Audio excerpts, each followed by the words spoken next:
All right, guys, for this assignment, you guys are going to be utilizing Unsplash. All right, this is for the 2.6 A and B. Sorry, I have two of them. I'll get one of those out of there.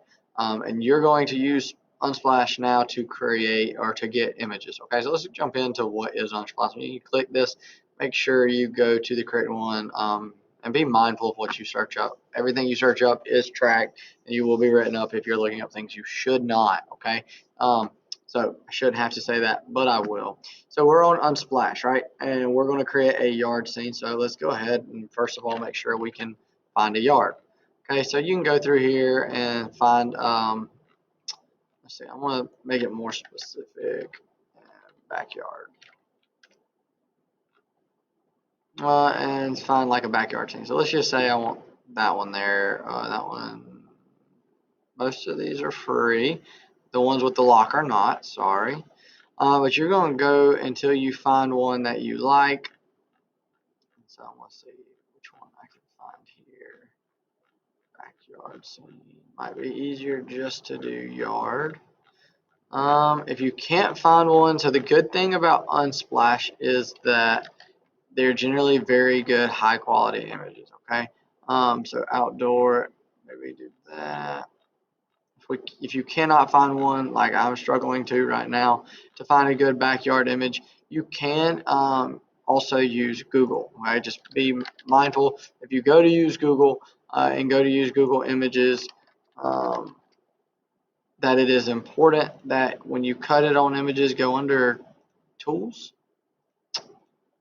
All right, and you want to choose the large icon. Okay, so let's say I choose to do this one.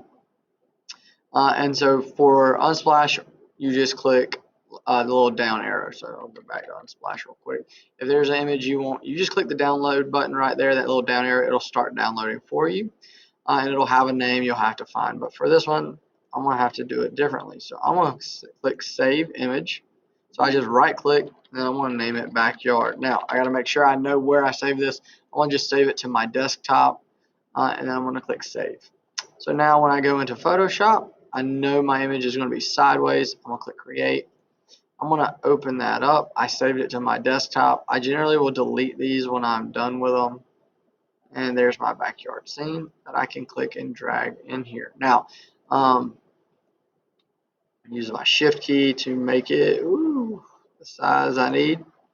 All right, click my arrow or my check there, and then Control 0. So as you can see, this one's a little grainier than I'd like, but I'm gonna make it work for now. Now, what you guys are gonna be doing for this assignment, you can use once again Unsplash or something, any of those for different things to find images you need and what you're gonna be looking for. So, an example for Unsplash here is I'm gonna download that soccer ball. All right, and so I'm gonna go under my downloads there, and that last one, the name of the person that took the picture. You can see these are much better quality images, and so I'm gonna go ahead. I'm gonna name this soccer ball. It's gonna have its own layer for the original. I'm going to use a selection tool. Make sure my layer is selected. All right, I can do roughly there. All right, you can also use any method you'd like. So we got it there. You can see it's kind of bumping up there, but in this case, you guys understand. Make sure you make a good selection. And I'm going to hit Control J. I'm going to cut that one layer off. Control Z. You can see where I forgot one. All right, now Control J. I'm going to cut this layer off. Hold Shift. And I'm going to go ahead and group this and name it the soccer ball layer. Make sure you click where the name is. So soccer ball, and now I want to make this smaller, so I'm going to hold Shift. I'm going to fit it into my background. What is the size I want? There we go. Now I can shrink that back down. If I want to cut the soccer ball off for now, I am good to do that. And I want to do that with multiple items. The instructions are on the website here, so let's see. I believe you gotta have a total of 5 layers, or your 5 groups. So you need to do the background plus 4 different items, like we just saw there. You can use Google or Unsplash, but just make sure you try to get as best high quality images as you can. When you are done, you will take pull this over to the side. Make sure all your layers are cut on. You don't have to open them for this activity, but make sure all your layers are cut on. It looks good, and then take your screenshot and submit it into the classroom.